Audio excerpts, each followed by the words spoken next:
अस्सलाम वालेकुम नाज़रीन, ॾिसी रहे चार जेडियो न्यूज़ यहाँ वज़ीर उन्नड़ chairman human rights advocate Abdul Wahab Abbasi पारां 2018 में जामशोर जे इलाइक़े में एक जानवरनि जे गोस घर ते रिपोर्टिंग कई, जंहिंमें मुज़र सेहत गोश्त रात जे अंधेरे में शहरनि खे खारायो पियो। टीम उते पहुती मुकम्मल करण खां पोइ उते जे सियासी बाअसर जे चवण ते पूरी FIR दाख़िल कई वई, जेका कुछ ॾींहंनि में ख़त्म थी वई। उते जे बाअसरनि पारां निजी टीवीअ ते ख़बर रिपोर्ट भी कई वई, जेका कूड़ी फेक हुई। अफ़सोस हक़ सच लिखण ते घणा मुनाफ़िक मुखालफ़त कंदा नज़र अचनि था। सोचो वञे त मुखालफ़त करण सां हक़ सच खे दॿाए नथो सघिजे। हाणे अचूं था ज़िला मीरपुर ख़ासि जे कोट गुलामंद ऐं भर पासे जे इलाइक़नि में मंशियात जो कारोबार उरूज ते आहे। उतां जे शहरनि पारां ह्यूमन राइट्स जी टीम सां राब्तो करे दरख़्वास्त ॾिनी त मंशियात विकिरो करे ख़तरनाक बीमारी में माण्हुनि खे मुब्तला करे छॾियो आहे। शहरनि जी शिकायत ते एडवोकेट आसमा अबड़ो ऐं लीगल टीम पारां सीशन कोर्ट मीरपुर ख़ासि में कंप्लेन दाख़िल कई वई, जंहिंजी फीस बि दरख़्वास्त गुज़ार पाण अदा कई वई। अदालत पारां SSP मीरपुर ख़ासि खां रिपोर्ट तलब कई वई। अक्सर सोचो वञे त जेके गुटकनि जूं फैक्ट्रियूं कुझु कारनिडनि जे आशीर्वाद सां हलनि थियूं, उन्हनि ख़िलाफ़ रिपोर्ट कीअं थी अची सघे। ॿीहर कोट गुलामंद जे शहरनि जी शिकायत पिणु आई त गुटका फैक्ट्रियूं हलनि पियूं। एडवोकेट आसमा अबड़ो संदसि लीगल टीम जीअं ई गुटका फैक्ट्री ते पहुती, पुलिस स्टेशन जे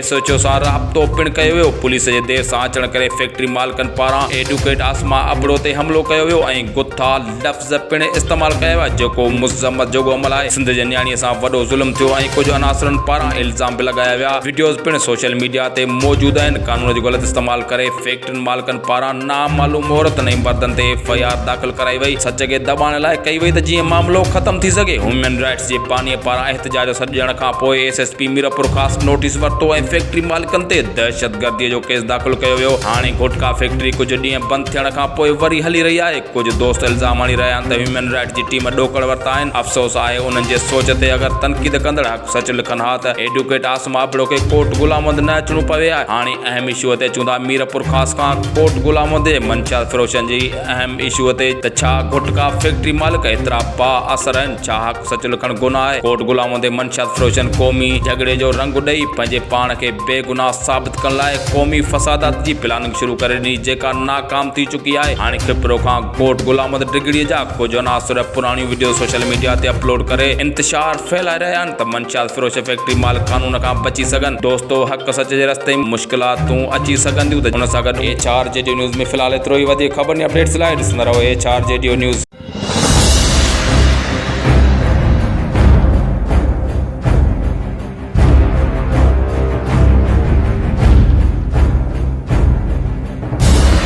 जीअं त हींअर असां पहुता आहियूं कोटड़ी में। हीअ कोटड़ी जो कोस घर आहे अञा पर लॻे त गवर्नमेंट जो थो, पर हींअर राति जा 10 पिया थियनि। राति जे 10 बजे हीअ को गोश्त टंगियल आहे, जॾहिं त असांखे इंफॉर्मेशन ई त इनलीगल गोश्त जेको आहे हिते लॻायो थो वञे। अचो हिन गोश्त जी पोज़ीशन ॾिसूं त हीअ गोश्त जी पोज़ीशन छा आहे, जेको सुबुह जो यानी अञा 12-13 कलाक पिया, उन खां पोइ जेको आहे आवाम में वेंदो। हीअ हींअर ई टंगे हलिया विया आहिनि, ठीकु आहे। ॿाहिरां ताला लॻाया आहिनि त हिन खे जेको आहे त हिन जी हालति छा आहे, हिन जी पोज़ीशन ॾिसो। साम्हूं तव्हांखे नज़र अचे थी त हिन जी पोज़ीशन आहे छा।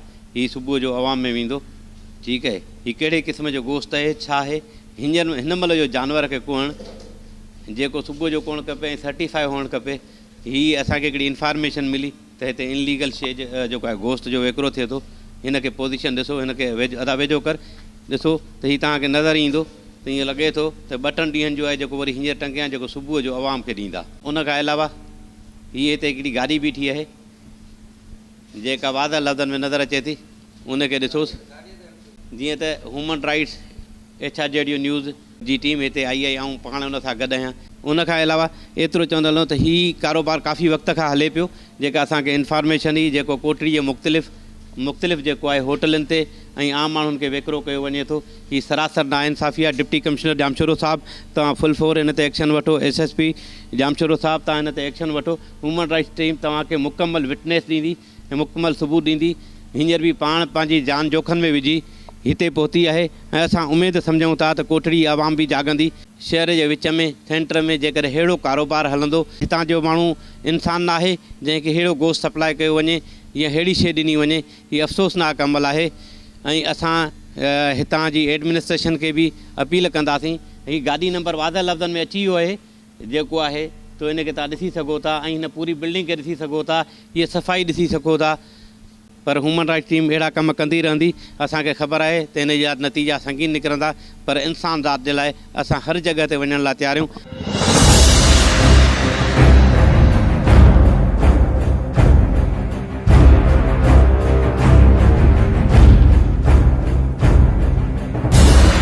जीअं त असां अंदरी पोज़ीशन ॾिठी जेका असांखे वाज़ह नज़र आई, हीअ आहे गटर लाइन जिथे इनलीगल कमु करे जेका शइ करे हितां उछलाईंदा आहिनि, हीअ राति जे अंधेरे में।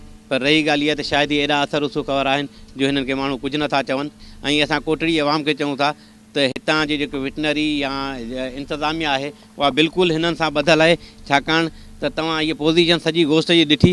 हीअ त असां राति जो 10:30 बजे आयासीं, असांखे राति जो 3:30 बजे अचिणो हुयो, असांखे इंफॉर्मेशन ई, पर असां माहौल ऐं इंतिज़ामिया जे तावन न हुअण जे करे हींअर असां पाण पंहिंजो सिर जोखिम में विझी आया आहियूं।